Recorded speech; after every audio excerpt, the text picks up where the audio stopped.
Howdy folks, I'm back again for another one of them reviews I occasionally remember to do. Believe it or not, this is the 20th Transformer toy review on this channel. I couldn't believe it either. I was sure I'd done more. Probably best we ignore my lack of productivity and just get on with it, yeah? This time we're looking at a figure that, at one point, was many a Western collector's holy grail.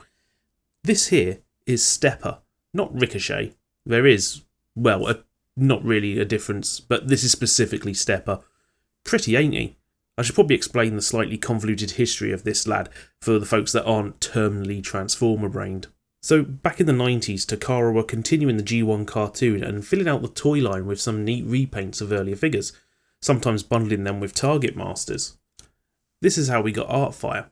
Many of these didn't come out in the West, even in Europe where we got quite a decent selection of Japanese bots. Stepper here was destined to stay in the homeland.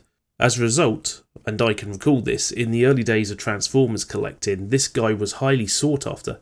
He felt like something special.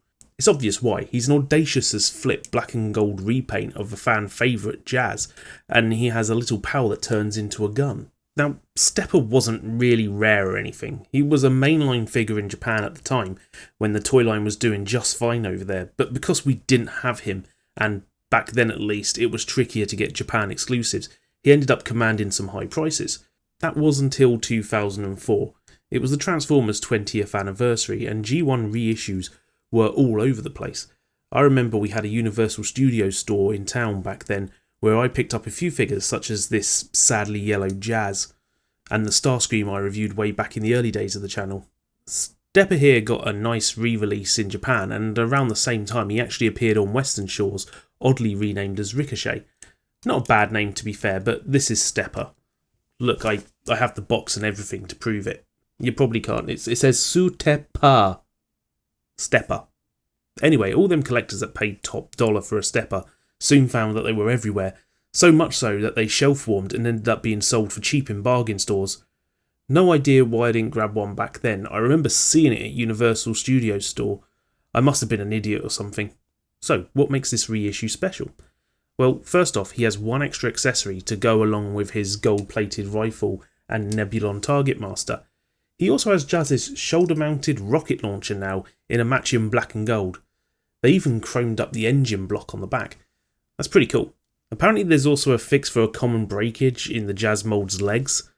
The best little change though is that they fixed the mold's face. See, by the time these reissues were coming around, the Jazz mold had degraded in a few spots, one of which being the face. This started showing up in the early 90s and can be seen in my 2004 Jazz here in the form of an open mouth smirk. I kind of like the idea of a smirk on Jazz, but it isn't original toy accurate, is it?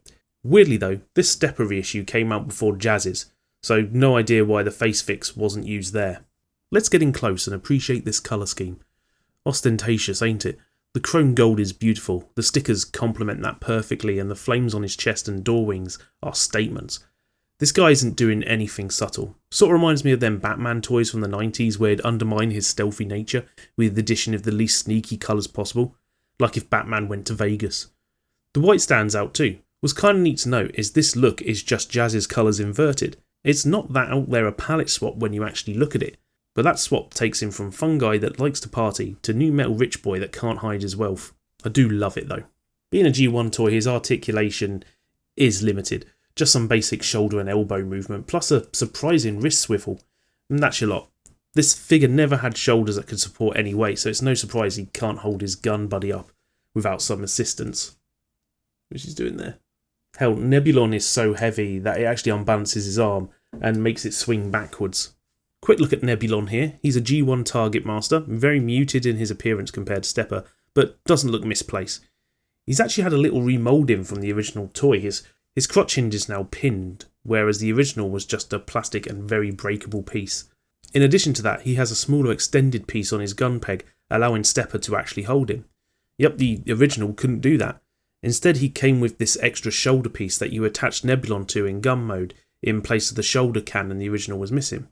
By the way, that smaller 3mm peg handle means Nebulon can now be wielded by core class Legacy figures and any others with the appropriately sized hands. Just an extra play option for you there. We should probably transform him now. He's been holding Nebulon up for a while and is probably getting tired.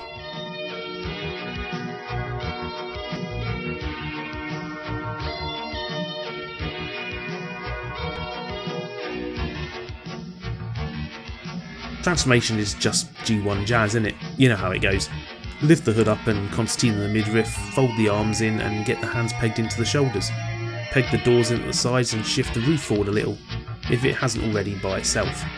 Fold down his shin flaps, squish the legs together and then just shove it all up until the back meets the front. Simple and classic Carformer stuff.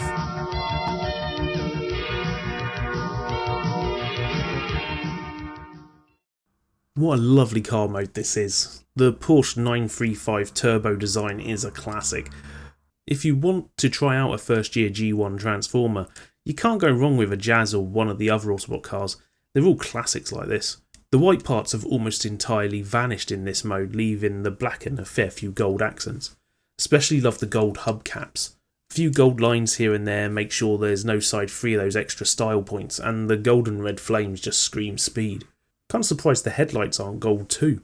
You can accessorise the car mode up by popping Nebula on the spoiler here, which seems very aerodynamics ruining. Kind of weird to think that this wasn't the normal way to have a weapon on a vehicle mode back then. It was rare that the gun the figure could hold in robot mode could actually attach to the car. Not unheard of though.